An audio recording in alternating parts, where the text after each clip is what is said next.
Bonjour à toutes et à tous et bienvenue sur French Coder. Alors bienvenue dans ce nouveau tutoriel où je vais vous apprendre à créer un site vitrine de A à Z en HTML et CSS. Donc voici ce qu'on va essayer de réaliser. Donc comme vous pouvez le voir, on a un site tout simple vitrine. Donc ici on a une barre de navigation avec des liens. On a donc un header. Donc comme vous pouvez le voir, quand je clique sur un lien, par exemple nos produits, on a une barre qui défile jusqu'aux produits. Donc ici on a deux articles. On a également une page de contact juste ici. Donc c'est pas vraiment une page de contact, mais on va appeler ça une partie de contact. Donc là on a un numéro de téléphone, etc. Et ici donc on a quelques petites cartes, si on peut appeler ça comme ça, qui présentent les services de l'entreprise. Donc voilà ce qu'on va essayer de réaliser. Donc comme vous pouvez le voir, quand je me place en format mobile, et bien tout simplement le site s'adapte correctement à la taille d'écran de l'utilisateur. Donc ça c'est plutôt sympa. Donc tout simplement c'est parti. Donc déjà, qu'est-ce qu'un site vitrine? Un site vitrine, c'est tout simplement un site internet qui présente en fait des produits ou des services, par exemple d'une organisation ou d'une entreprise, dans le but en fait d'attirer des visiteurs. Donc là c'est juste un site qui va proposer, qui va en fait montrer ce que propose par exemple une entreprise, mais sans plus. Donc ça veut dire qu'il n'y aura pas de système de connexion avec une base de données, etc. Il n'y aura pas de système de forum, de blog, etc. C'est juste un site avec des images, des articles, etc. qui propose ce que l'entreprise met en valeur en fait. Donc avant de commencer le tutoriel, je vous invite à vous abonner à mon compte Instagram French Coder si ce n'est pas déjà fait. Donc dans ce compte, je vais juste vous partager des tutoriels, des conseils et des astuces à propos du développement web. Et où également, en story, je vous partage des quiz pour vous aider à vous entraîner en fait dans le développement web. Donc voilà, donc on va tout de suite commencer le tutoriel. Donc ce qu'on va venir faire, c'est déjà d'effacer tout ça. Donc j'efface tout ça. Pareil pour le fichier CSS et c'est parfait. Donc on va tout recommencer à partir de 0. Donc bien sûr vous aurez rien. Donc vous allez juste créer un dossier avec un fichier HTML et CSS et pourquoi pas un dossier image où vous allez stocker toutes vos images. Alors bien sûr le code du tuto se trouve dans la description si vous voulez tout simplement le retrouver. Donc on va tout de suite commencer le tutoriel. Donc ce qu'on va venir faire, c'est déjà de créer notre template HTML. Donc pour cela, vous déclarez du code HTML très simple, très basique. Donc vous avez juste l'encodage UTF-8 et aussi le MetaView port qui va nous permettre en fait d'adapter le site à une taille d'écran mobile. Ensuite, au niveau du titre, par exemple, je vais juste écrire site vitrine comme ceci. Et voilà. Donc ensuite, on va lier notre fichier CSS pour pouvoir ensuite écrire du code CSS. Au niveau du body, ce qu'on va pouvoir faire, c'est déjà de commencer par créer notre barre de navigation. Donc pour cela, on déclare nav pour barre de navigation. Et ensuite, ce qu'on va venir faire, c'est de mettre un titre. Donc par exemple, ici, je vais écrire burger. Donc ça, c'est juste un jeu de mots que j'ai trouvé à la place de burger. Donc burger, c'est le nom de notre site. Et ensuite, ce qu'on va pouvoir faire, c'est pourquoi pas de créer une div qu'on va appeler onglet. Donc la div sera de classe onglet. Donc on va pouvoir ensuite appliquer des styles CSS à cette div. Donc ce qu'on va venir faire, c'est donc de stocker tous les onglets de notre barre de navigation. Donc je vais créer plusieurs liens. Donc je vais en créer 3 par exemple. Voilà. Et ensuite, par exemple pour le premier lien, je vais écrire home pour accueil. Ensuite, pour le deuxième lien, je vais écrire nos produits. Et pour le troisième lien, je vais écrire contact. Comme ceci. Donc, pour l'instant, au niveau des href, donc au niveau des pointages vers URL, on ne va rien mettre du tout. Mais cette fois-ci, ce qu'on va venir faire, c'est donc de styliser tout ça dans notre fichier CSS. Donc pour cela, déjà ce qu'on va venir faire, si j'actualise ma page, regardez, normalement on devrait avoir la barre de navigation avec le logo, si on peut appeler ça comme ça, et nos liens. Alors, ce qu'on va venir faire, c'est déjà d'enlever les marges de notre body qui s'appliquent par défaut. Donc pour cela, on va déclarer le corps de notre page, c'est-à-dire body. On va venir mettre une marge de 0 et une padding de 0. Donc la différence entre padding et margin, c'est très simple. Le margin, c'est tout simplement les marges extérieures de l'élément, tandis que le padding, c'est tout simplement les marges intérieures à notre élément. Donc maintenant, si j'actualise, on a les marges qui se sont enlevées. Alors ensuite, ce qu'on va pouvoir faire, c'est de modifier en fait les polices, parce que là, on peut voir que c'est super moche. Donc ce qu'on va pouvoir faire, c'est d'utiliser la police en fait Google Fonts. Pas la police, mais la bibliothèque de police, pardon, Google Fonts. Donc la bibliothèque de police Google Fonts va nous proposer plusieurs choix de police. Donc par exemple, dans mon cas, je vais prendre Montserrat. Voilà, donc c'est une police assez sympa. Ensuite, je vais sélectionner par exemple le Regular 400. Tac, je sélectionne. Ensuite, je clique sur Import. J'importe donc le code CSS généré.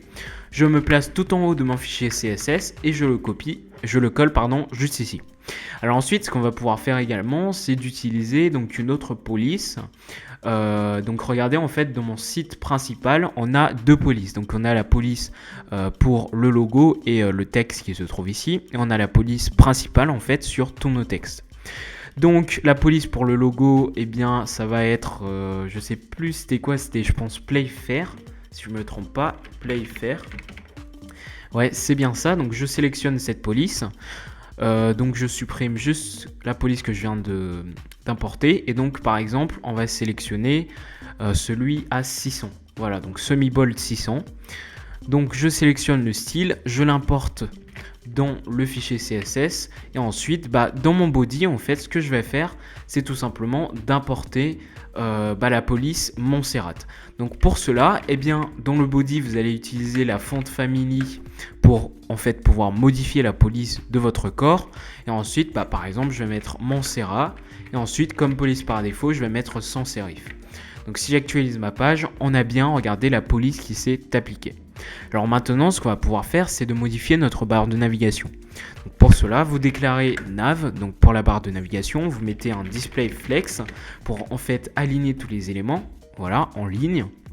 Ensuite, on va venir mettre un flex wrap à wrap pour qu'en fait si les éléments ne peuvent pas s'aligner, on va les empiler. Mais là, les éléments ici peuvent très bien s'aligner tout simplement parce que on a une résolution d'écran correcte. Alors ici, j'ai juste mis voilà, comme ceci. Donc vous mettez flex wrap à wrap. Et donc en fait, si j'inspecte l'élément et que je me place en format mobile par exemple, regardez, nos éléments sont empilés et non alignés. Tout simplement parce que les éléments ne peuvent pas s'aligner sur un format mobile.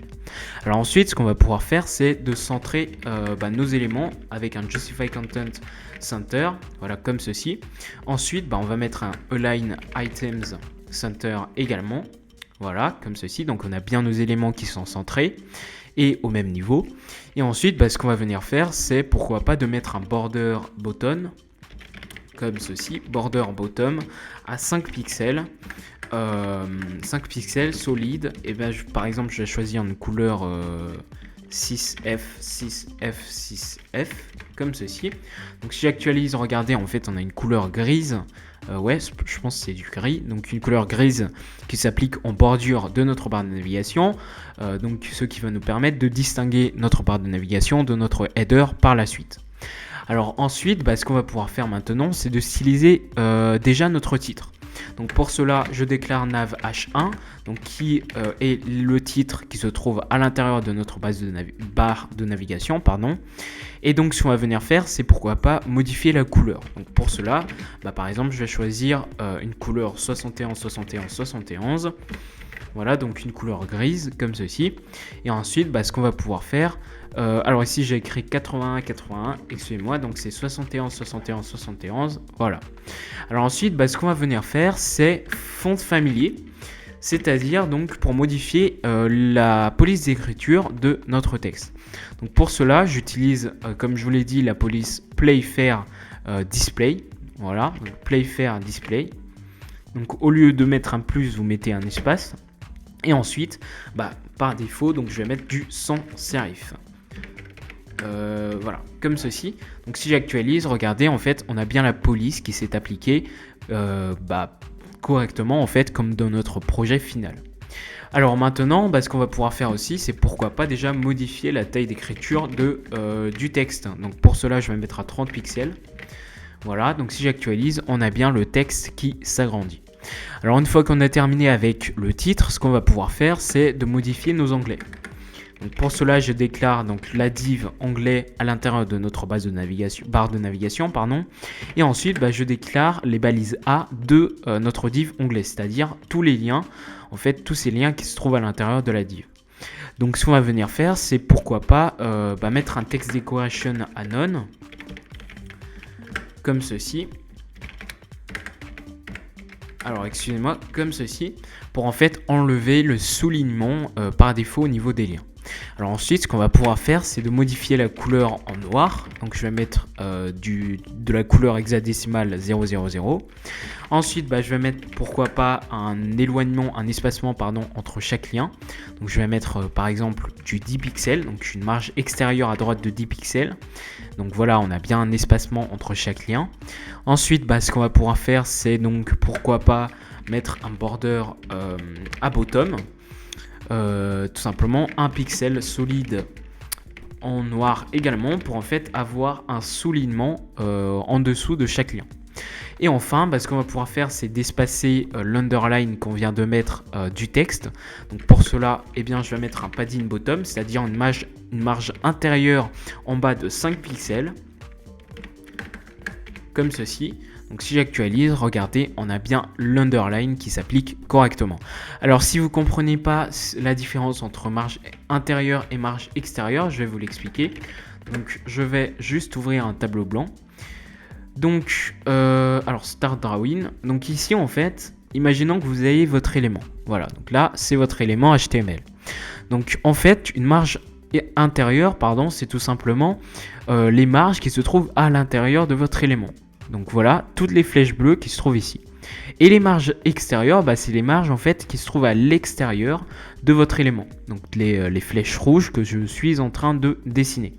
Donc en fait, par exemple, si on applique une marge à droite comme ici, donc ici une marge à droite de 10 pixels extérieur, ça veut dire qu'on va toucher la marge à droite de 10 pixels extérieur qui se trouve ici.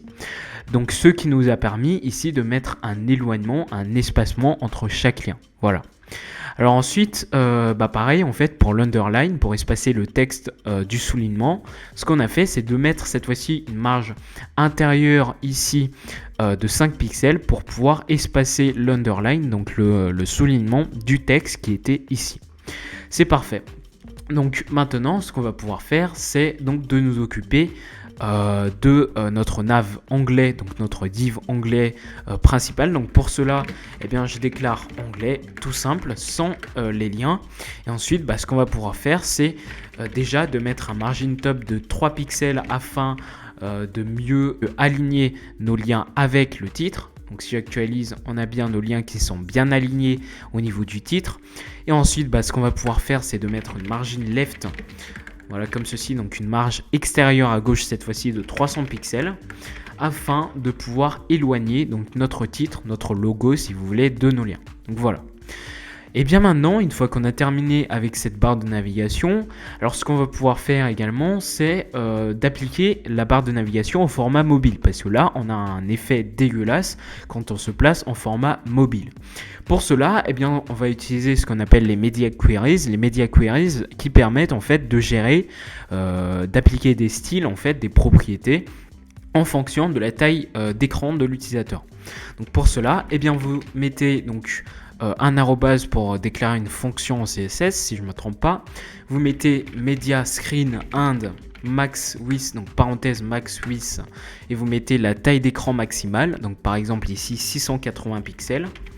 Et ensuite, ce que vous allez faire, c'est donc de modifier par exemple les onglets déjà de notre barre de navigation si la taille d'écran est inférieure à 680 pixels. Donc vous mettez nav onglet. Donc ce qu'on va venir faire, c'est modifier les onglets comme ceci. Et ce qu'on va pouvoir faire, c'est de mettre une margin left comme ceci à 0 pixels. C'est-à-dire en fait qu'on va annuler la marge qu'on a appliquée tout à l'heure. Donc là, regardez, si je me place en format ordinateur, on a bien une marge entre le logo et nos liens. Alors ici, ce qu'on a fait, c'est en fonction de la taille d'écran, si c'est inférieur à 680 pixels, on enlève cette marge. Alors ensuite, ce qu'on va pouvoir faire, c'est pourquoi pas donc de mettre une margin bottom comme ceci, de 20 pixels afin d'éloigner donc comment on appelle ça, la bordure de nos liens. Alors, ce qu'on va pouvoir faire également, c'est tout pour l'instant. Donc voilà, donc maintenant ce qu'on va pouvoir faire, c'est de créer notre header qui se trouve ici. Donc pour cela, ce qu'on va venir faire, c'est de sortir de notre barre de navigation et on va venir créer donc un header. Donc vous utilisez la balise header en HTML et ce que vous allez faire, c'est tout simplement de mettre déjà le titre principal, donc le nom de notre application, de notre site internet, donc ici Burgur. Alors maintenant, en dessous du texte, du titre, ce qu'on va venir faire, c'est de mettre un sous-titre, un titre plus petit. Par exemple, le meilleur restaurant de burger, comme ceci. Donc si j'actualise ma page, on a bien le titre qui s'affiche juste en dessous. Donc comme vous pouvez le voir, en fait notre texte prend par défaut la police Montserrat juste ici, puisque notre body, donc notre corps de page, a comme police Montserrat. Alors maintenant, ce qu'on va pouvoir faire, c'est pourquoi pas également d'ajouter un bouton. Donc pour cela, je déclare une balise button et par exemple écrire parcourir. Comme ceci. Donc si j'actualise ma page, on a bien le bouton qui s'est créé. Alors je vais juste me placer en format ordinateur pour mieux voir la page. Alors maintenant, ce qu'on va pouvoir faire maintenant, c'est de styliser ce header. Donc pour cela, on va déclarer notre header. Et ce qu'on va pouvoir faire, c'est donc déjà d'appliquer quelques propriétés, notamment donc un display flex, comme ceci. Donc si je mets un display flex, ça va aligner tous les éléments, mais cette fois-ci, si je mets un flex direction à colonne, ça va les empiler en colonne. Alors ensuite, ce qu'on va pouvoir faire, c'est donc de, pourquoi pas, aligner tous les éléments au milieu de la div, de notre header, pardon. Donc pour cela, je mets un Align Items Center, et là, regardez, on a bien nos éléments qui sont centrés au niveau du header. Alors maintenant, pourquoi pas mettre une image d'arrière-plan, comme dans notre projet final, juste ici, on a une image à l'arrière-plan, en fait, de notre header. Donc pour cela, ce que vous pouvez faire, c'est de déclarer background, comme ceci, sans la propriété background color, juste background, et vous mettez URL, vous ouvrez les parenthèses, ensuite vous mettez des apostrophes et vous mettez l'URL de votre image. Donc moi, j'ai stocké, pour éviter de vous faire perdre trop de temps, j'ai stocké mes images sur un serveur, donc vous pourrez bien évidemment récupérer le code source dans la description. Donc j'ai stocké, comme je vous l'ai dit, les images sur un serveur. Alors normalement, si vous allez dans le code source qui se trouve en description, vous allez avoir ici au niveau de background URL, vous allez avoir un lien. Et si vous copiez-collez ce lien au niveau de votre navigateur, en fait, il va vous rediriger vers l'image en question que j'ai en fait stocké sur le serveur. Sur un serveur en ligne. Mais moi, en fait, dans le serveur local, j'ai l'image directement à l'intérieur de mon dossier image. Donc, bien sûr, vous pourrez télécharger votre image, il n'y a aucun souci à ce niveau, et le mettre ensuite dans le dossier image. Donc, comme je vous l'ai dit, j'ai un dossier image et à l'intérieur, donc j'ai tout simplement mon image. Voilà. Donc, ce que je vais pouvoir faire, c'est de spécifier en fait cette image. Donc le dossier image, ensuite je spécifie le nom de l'image et son extension, donc background image .jpg. Donc si j'actualise, on a bien l'image qui s'affiche correctement. Alors ce qu'on va pouvoir faire aussi, c'est pourquoi pas modifier la taille de l'image, donc background size, et je vais la mettre à cover pour en fait couvrir la totalité de l'image, du header pardon. Donc là, on a bien l'image qui est en cover. Alors maintenant, ce qu'on va pouvoir faire, c'est pourquoi pas donc de mettre une couleur à blanc comme ceci pour modifier la couleur du texte, voilà, pour qu'on puisse le voir. Et enfin, pourquoi pas mettre un padding, c'est-à-dire une marge intérieure au niveau de tous les bords de notre élément de 40 pixels. Donc si j'actualise, on a bien donc nos marges qui se sont appliquées. C'est parfait. Et bien maintenant, ce qu'on va pouvoir faire, c'est de modifier donc les propriétés qui se trouvent au niveau du titre. Donc pour cela, je vais déclarer header h1 comme ceci, donc qui est le titre au niveau de notre header. Et ce qu'on va pouvoir faire, c'est pourquoi pas d'appliquer la même police que notre logo. Donc voilà, je copie et je colle la propriété font family. Et si j'actualise, on a bien donc notre police qui est modifiée. Alors ensuite, pourquoi pas mettre un font size comme ceci, donc pour modifier la taille de la police. Donc je vais l'agrandir, par exemple je vais la mettre à 50 pixels. Donc si j'actualise, regardez, on a bien la police qui est agrandie. Alors maintenant, une fois qu'on a terminé avec ce titre principal, on va s'occuper du petit titre H4 qui se trouve juste en dessous. Donc pour cela, je vais tout simplement, pourquoi pas copier-coller le même code. Voilà, je vais le coller juste ici. Et ce que je vais faire, c'est juste de modifier H1 en H4. Et ce que je vais faire, c'est de supprimer toutes les propriétés et d'en appliquer de nouvelles.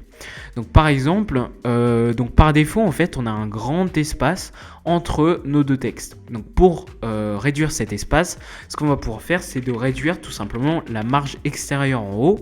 Donc par exemple, je vais mettre à 20 pixels. Donc si j'actualise, on a notre texte qui s'est rapproché de notre titre principal. Alors ensuite, par exemple aussi également modifier la taille de la police. Donc par exemple, je vais mettre à 20 pixels. Si j'actualise, on a bien la taille de la police qui s'est modifiée. Et ensuite, pourquoi pas aligner le texte. Pourquoi ? Parce qu'en fait, par défaut, si je me place en format mobile, le texte en fait, il n'est pas du tout centré au niveau du header. Donc pour centrer ce texte en format mobile, vous mettez juste text align à center. Et ensuite, ici bien sûr au niveau du format haute résolution, le texte sera toujours centré. Par contre maintenant, si j'inspecte l'élément et que je me place en format mobile, on a bien le texte qui est centré.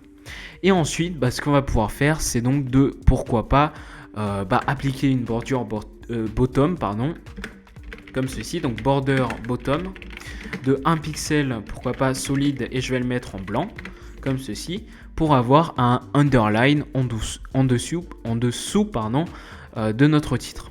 Alors une fois qu'on a terminé avec ce sous-titre, ce qu'on va pouvoir faire, c'est de nous occuper du bouton. Donc pour cela, on va déclarer notre header button, voilà, comme ceci. Et ensuite, ce qu'on va venir faire, c'est d'appliquer plusieurs propriétés. Donc notamment un padding de 10 pixels et de 20 pixels, donc c'est-à-dire une marge intérieure en haut et en bas de 10 pixels et une marge intérieure à droite et à gauche de 20 pixels. Donc si j'enregistre et que j'actualise, on a bien notre bouton qui s'agrandit. Et ensuite, ce qu'on va pouvoir faire, c'est de mettre un background color à blanc. Et ensuite, la couleur du texte, ça sera du noir, comme ceci. Donc je vais juste mettre un espace, voilà, comme ceci. Et ensuite, je vais mettre un border none pour en fait enlever la bordure au niveau du bouton. Voilà. Donc ensuite, ce qu'on va pouvoir faire, c'est de modifier déjà la taille d'écriture de notre bouton. Donc par exemple, je vais appliquer une taille de 20 pixels. Donc si j'actualise, on a bien la taille qui s'est modifiée. Et enfin, pourquoi pas utiliser la même police en fait que notre titre principal. Donc pour cela, je vais comme d'habitude utiliser la police playfair display, comme ceci.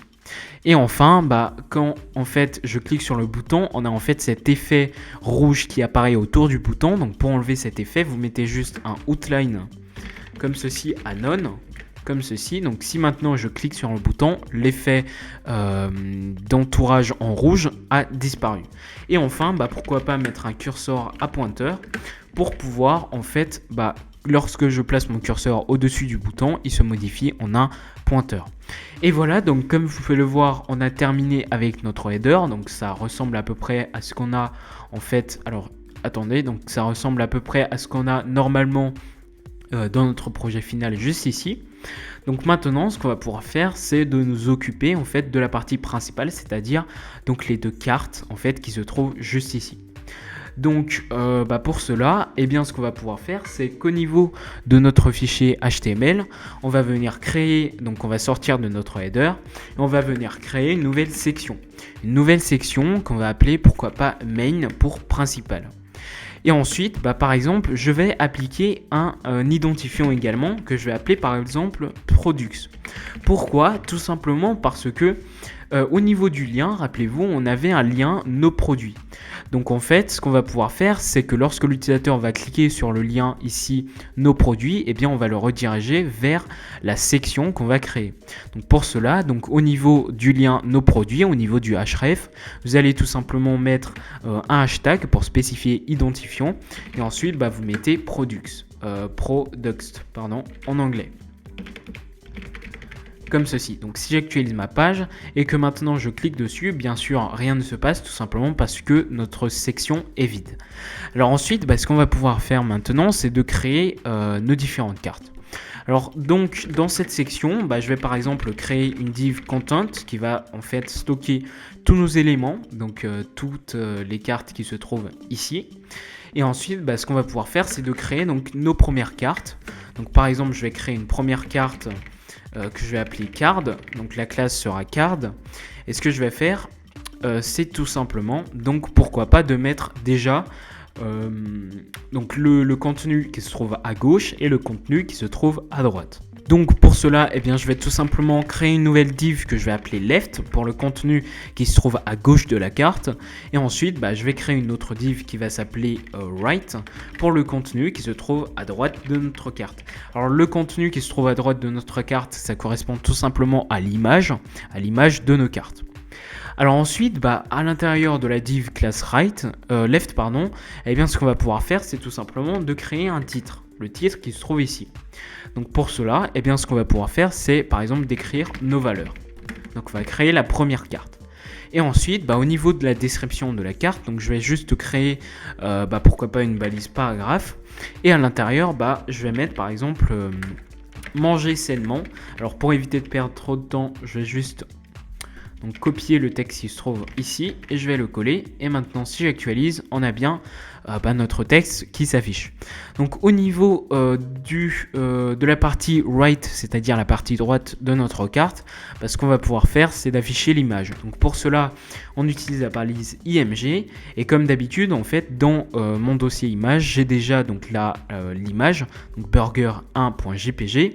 Mais bien sûr, encore une fois, si vous êtes sur CodePen, donc sur le code source dans la description, vous aurez bien sûr accès à l'image grâce au serveur. Donc au serveur en ligne que j'ai créé. Donc ensuite, ce qu'on va pouvoir faire, c'est de mettre la source de l'image. Donc vous mettez le dossier qui contient l'image et ensuite vous mettez le nom de l'image suivi de l'extension. Donc si j'actualise, on a bien notre image qui s'affiche en très grand. Alors ensuite, bien sûr, on va pouvoir redimensionner cette image. Alors ce qu'on va pouvoir faire également, c'est pourquoi pas donc déjà créer la deuxième image pour éviter de perdre trop de temps par la suite. Par exemple, ici, je vais écrire, pourquoi pas, nos recettes. Comme ceci. Et au niveau de la description, comme d'habitude, je vais juste copier ce qu'il y avait dans mon projet final. Comme ceci. Voilà.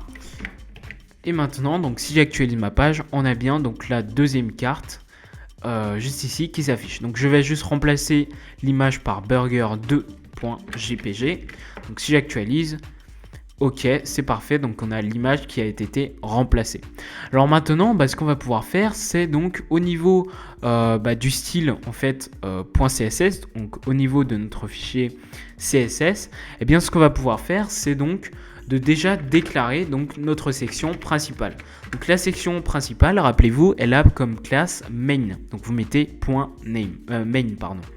Et ensuite, vous mettez par exemple une marge extérieure en haut de 40 pixels afin d'espacer donc la section principale de notre header. Alors une fois que vous avez fait ça, ce que vous pourrez faire, c'est de mettre un display flex, un flex direction à colonne, voilà, pour empiler les éléments, et un align items à center pour pouvoir centrer les éléments au milieu de la page. Alors ici, on ne va pas trop le changement, tout simplement parce que l'image prend toute la place de l'écran. Donc ce qu'on va venir faire, c'est déjà de redimensionner l'image pour bien voir les changements. Donc pour cela, je déclare donc ma balise, ma section principale. Ensuite, je déclare ma div content, rappelez-vous, celle qui stocke toutes nos cartes. Et ensuite, je déclare la carte, toutes les cartes. Et je déclare donc la section right, donc la partie right de notre carte qui stocke en fait notre image. Et ensuite, je déclare notre image en question, donc la balise img. Et donc, je vais modifier la taille à 300 pixels. Je modifie également la largeur, donc ça c'était la hauteur à 300 pixels. Je modifie la largeur à 400 pixels. Comme ceci, donc on a une largeur plus grande que la hauteur. Et ensuite, maintenant, si j'actualise, regardez, nos images sont bien redimensionnées. Et là, comme vous pouvez le voir, on a bien donc nos éléments qui sont centrés au milieu de la section. Alors ce qu'on va pouvoir faire aussi, c'est pourquoi pas donc déjà de mettre une margin top. Voilà, donc une marge extérieure en haut de 5 pixels pour pouvoir en fait mettre un espace en fait entre l'image et le texte. Donc ça va s'appliquer en fait surtout sur le format mobile. Donc sinon vous pouvez l'enlever si ça ne vous sert à rien. Donc ce qu'on va pouvoir faire maintenant, c'est tout simplement déjà de déclarer donc notre main content card, c'est-à-dire donc toutes les cartes, toutes les divs qui possèdent la classe card. Et ce qu'on va pouvoir faire, c'est d'appliquer quelques propriétés, notamment donc un display flex comme ceci, qui va en fait permettre tout simplement d'aligner les éléments comme ceci, donc la div right et la div left. Et donc ce qu'on va pouvoir faire aussi, c'est donc de mettre un flex direction, un flex wrap à wrap, pour qu'en fait, comme d'habitude, en fait, si la résolution ne le permet pas, eh bien, on va empiler les éléments et non les aligner. Donc, notamment au format mobile, ici, donc les éléments s'empilent au lieu de s'aligner.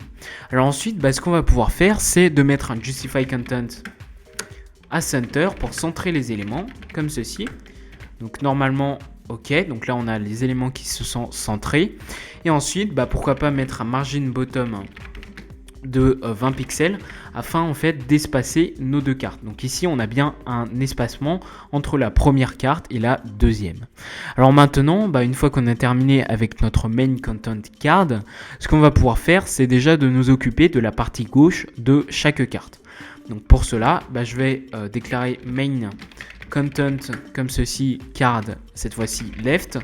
Et ensuite, ce que je vais faire, c'est d'appliquer la propriété flex pour en fait pouvoir avoir un flex moins grand ici, donc à la partie gauche, et un flex plus grand à la partie droite. Donc comme cela, en fait, ça va nous permettre d'avoir l'image en fait qui prend une plus grosse partie que notre texte, donc notre div left qui se trouve juste à côté. Donc pour cela, je mets un flex 0,0 30%, pourquoi pas, donc voilà. Et ensuite, logiquement, mathématiquement, pour notre card right, eh bien ce qu'on va faire, c'est tout simplement donc 70%, puisque 70% plus 30%, ça fait 100%. Donc maintenant, regardez, on a notre carte qui s'est serrée, on va dire. Donc notre image en fait va prendre en fait plus de place au niveau du flex. Et ensuite, ce qu'on va pouvoir faire, c'est donc au niveau de notre left, eh bien tout simplement, on va mettre un padding déjà de 20 pixels pour appliquer des marges intérieures de 20 pixels. Voilà, comme ceci. Et ensuite, pourquoi pas mettre une background d'arrière-plan. Une background d'arrière-plan à black. Et la couleur, ça va être du blanc. Voilà, comme ceci. Donc si j'actualise, on a bien en fait donc la couleur qui s'est modifiée au niveau de notre arrière-plan et de notre texte. Alors ici en fait, je viens de remarquer que notre image ne se place pas correctement au niveau de notre carte. Alors pourquoi? Tout simplement parce que il n'a sûrement pas pris en compte notre flex 0,070%. Donc pour régler cette erreur, je pense qu'ici il y a un espace en trop, donc j'enlève l'espace. Et maintenant, ok, c'est ça. Donc maintenant, on a bien notre image qui se place au niveau de notre carte. Alors une fois donc qu'on a terminé avec tout cela, ce qu'on va pouvoir faire, c'est donc de nous occuper cette fois-ci de notre footer. Notre footer, alors excusez-moi, je change juste la view. Voilà donc notre footer qui correspond tout simplement aux éléments qui se trouvent en bas de notre page, notamment avec les services, avec nos 3 petites colonnes qui se trouvent ici, et avec donc le numéro de téléphone, le copyright, etc. Donc on va tout de suite faire tout cela. Et bien ce qu'on va pouvoir faire, c'est donc de nous rendre dans notre fichier HTML. Et ce qu'on va venir faire, c'est en dessous de cette section qu'on vient de créer, et bien on va tout simplement créer une balise footer pour notre pied de page. Donc au niveau donc, de notre balise footer, eh bien on va pourquoi pas déjà créer un élément H1 pour le titre, donc nos services, comme ceci, qui se trouve donc juste ici.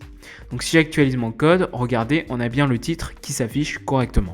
Alors ensuite, ce qu'on va pouvoir faire, c'est d'afficher nos 3 colonnes qui se trouvent ici. Donc pour cela, eh bien on va donc créer une nouvelle div comme ceci, qui va stocker en fait nos 3 colonnes. Donc on va l'appeler par exemple service. Et à l'intérieur, eh bien, on va créer nos 3 colonnes. Chaque colonne en fait possédera la classe service, cette fois-ci sans S. Et ensuite, je vais copier-coller cette div 3 fois, comme ceci. Et comme ça, on aura tout simplement 3 colonnes. Et à l'intérieur de chaque colonne, ce qu'on va pouvoir faire, c'est de mettre donc un élément H1, donc un titre principal, avec donc du titre. Voilà, donc du titre juste ici, donc une description, pardon. Et voilà, donc la description, par exemple, je vais mettre du lorem ipsum. Donc le lorem ipsum, c'est un code, c'est du texte en fait généré automatiquement par l'éditeur de code. Et ensuite, ce qu'on va pouvoir faire, c'est tout simplement d'afficher les titres. Donc par exemple ici, pour le premier titre, je vais mettre, alors je sais plus c'était quoi, c'était livraison gratuite, c'est ça. Donc livraison gratuite. Ensuite, le deuxième, ça va être paiement en ligne. Et pour le troisième, ça va être aimé ou remboursé. Comme ceci. Donc maintenant, si j'actualise ma page, regardez, on a bien nos trois parties qui s'appliquent correctement.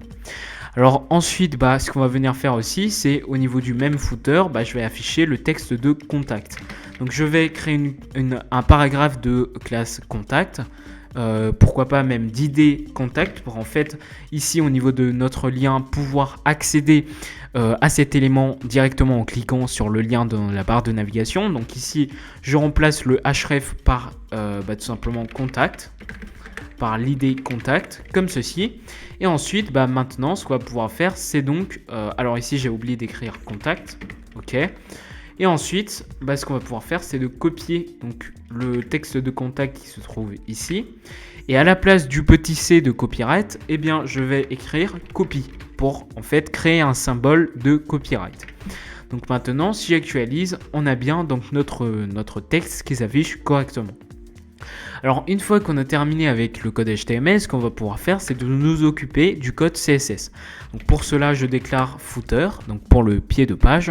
Et ensuite, ce qu'on va pouvoir faire, c'est d'éloigner déjà notre footer de 40 pixels à partir du haut de nos cartes principales, donc de notre section principale. Donc on a bien un espace entre notre section principale et notre footer. Alors ensuite, ce qu'on va pouvoir faire, c'est déjà de mettre, comme en fait pour notre barre de navigation, une bordure, cette fois-ci en fait une border top de 5 pixels, solide. Et bien je vais prendre la même couleur, donc je pense que c'était 6F, 6F, 6F. Voilà, donc une couleur grise. Et là, regardez, donc on a bien la même couleur, la même bordure qui se situait au niveau de notre barre de navigation, juste ici, pour séparer le header et la barre de navigation. Et bien, on le retrouve au niveau du footer pour séparer en fait la section principale et le footer.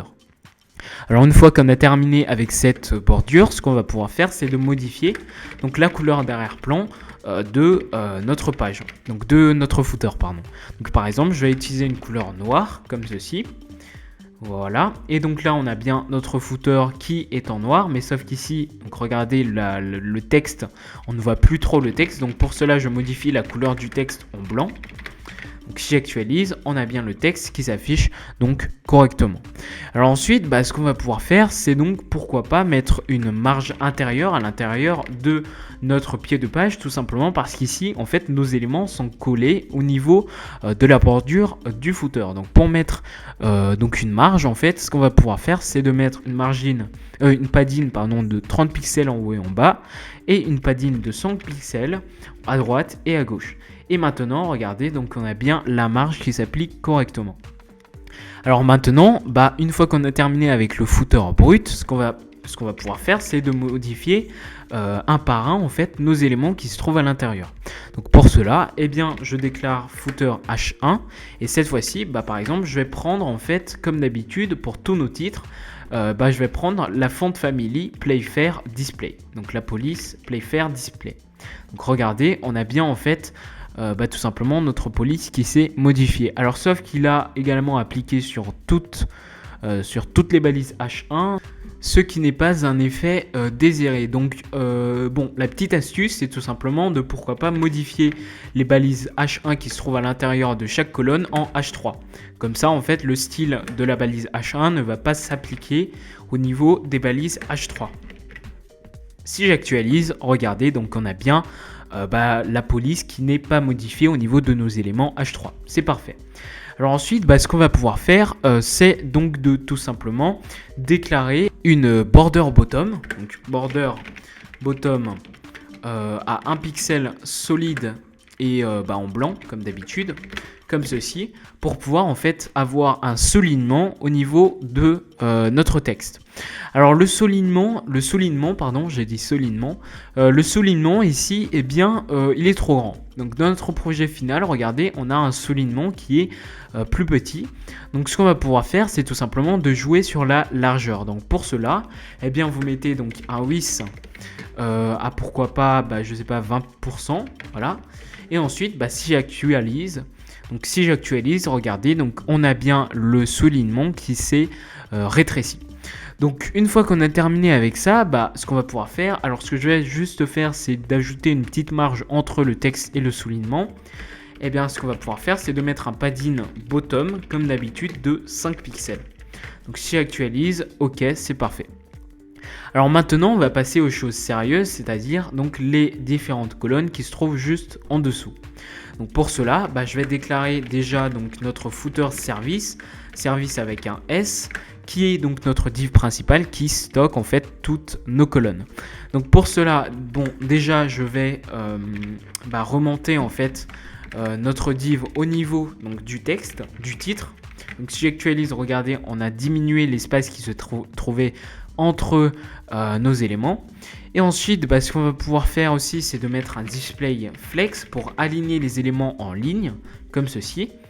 Et une fois qu'on a fait ça, ce qu'on va pouvoir faire aussi, c'est mettre un flex wrap à wrap pour pouvoir en fait, tout simplement, lorsque le flex wrap ne permet pas à la résolution d'aligner nos éléments, tout simplement, on va les empiler.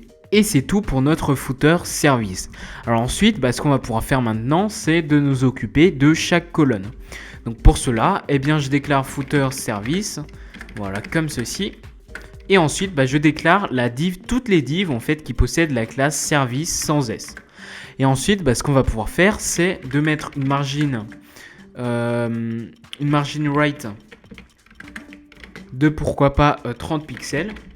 Donc pour pouvoir éloigner, alors ici ça s'applique pas tout simplement parce que le flex wrap ne nous permet pas d'aligner nos éléments.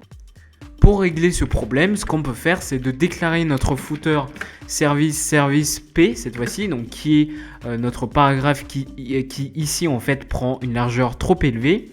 Donc pour réduire cette largeur, je vais mettre par exemple une largeur maximum, donc max width, à pourquoi pas 300 pixels. Donc maintenant, si j'actualise mon code, ok, donc là on a bien la largeur de notre paragraphe, de nos paragraphes qui a été réduite et maintenant nos éléments peuvent s'aligner correctement. Alors ensuite, ce qu'on va pouvoir faire, c'est donc pareil, au niveau de notre service, on va appliquer d'autres propriétés, notamment par exemple le padding de 10 pixels, comme ceci, donc pour mettre un espace au niveau un espace intérieur à chaque élément. Et enfin, donc ce qu'on va pouvoir enfin faire, c'est tout simplement de modifier la couleur de notre contact qui se trouve juste ici. Alors pour cela, ce que je vais faire, c'est tout simplement juste en dessous de nos paragraphes, je vais déclarer notre footer contact. Alors cette fois-ci, vous ne mettez pas de point, mais bien un hashtag ou un dièse. Vous appelez ça comme vous voulez. Mais pour bien en fait dire au CSS qu'on a affaire à un ID, donc un identifiant ici, et non à une classe. Donc ici, vous mettez hashtag contact. Et ensuite, vous modifiez la couleur donc, du footer contact. Donc pour cela, par exemple, je vais utiliser une couleur RGB, cette fois-ci à 181, 181, 181. Et maintenant, donc si j'actualise mon code, on a bien une couleur grise qui s'est appliquée au niveau du texte. Et donc voilà, regardez, on a bien notre footer qui s'affiche complètement. Sauf que, dernier élément à prendre en compte, c'est tout simplement le format mobile. Regardez, en fait, si je me place en format mobile, on avait donc la barre de navigation et le header qui s'affichait correctement au format mobile, mais sauf que notre section principale et notre footer sont vraiment dans le bordel. Donc pour cela, on va se placer en fait au niveau de la partie Media Queries qu'on a créé, rappelez-vous, pour la barre de navigation, pour la partie petite résolution. Et bien ce qu'on va pouvoir faire maintenant, c'est de déclarer donc notre section principale. Donc notre section principale, pourquoi pas card, donc les cartes de notre section principale, eh bien on va mettre une margine de 10 pixels. Ensuite, ce qu'on va venir faire, c'est pourquoi pas donc déclarer notre image, donc pour modifier en fait ici la taille des images. Donc pour cela, je déclare main content card right et img comme ceci. Et ensuite, ce que je vais faire, c'est de modifier la taille de l'image. Donc la hauteur, je vais mettre à 200 pixels et la largeur, ça fera du 100% comme ceci. Donc si j'actualise, regardez, donc la taille de l'image a bien été redimensionnée.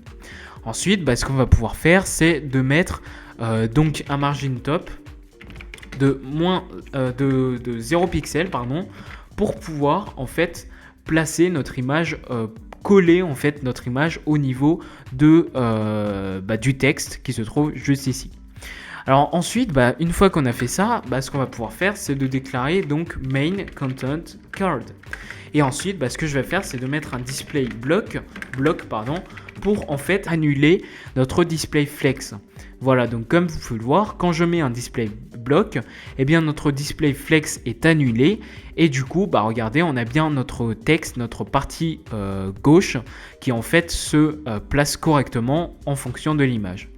Et enfin, ce qu'on va pouvoir faire, c'est de modifier cette fois-ci notre footer, puisque notre footer ne s'affiche pas correctement.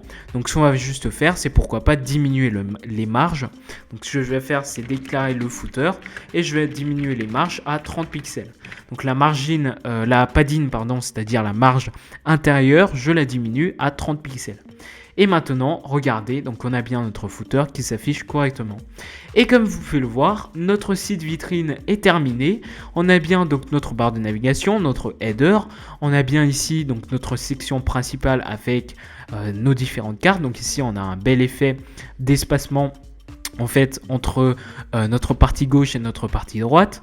Ensuite ici on a bien notre footer avec différentes colonnes et enfin le contact. Alors ce qu'il nous reste à faire aussi, c'est pourquoi pas d'ajouter un petit effet. Lorsque je clique par exemple, regardez sur nos produits, on tombe bien sur la section principale, mais en fait ce qu'on va pouvoir faire, c'est pourquoi pas de modifier le scroll, parce qu'ici si je clique dessus c'est instantané. Donc ce qu'on va pouvoir faire, c'est de déclarer HTML, on ajoute juste un scroll behavior et on met à smooth, donc pour en fait modifier le style qu'on va appliquer lorsqu'en fait on va scroller en cliquant sur un lien. Donc par exemple, si je clique sur nos produits, on a bien notre scroll qui s'effectue progressivement et non instantanément. Par exemple ici, si je clique sur contact, on a bien notre scroll qui s'effectue progressivement jusqu'à arriver vers la partie contact. Et voilà, donc on a bien notre site internet qui est terminé. Comme vous pouvez le voir, il s'adapte correctement à différents formats d'écran. Et voilà, donc encore une fois, je vous invite à vous abonner à mon compte Instagram French Coder si ce n'est pas déjà fait, où je publie donc régulièrement des conseils, des astuces et des tutoriels à propos du développement web.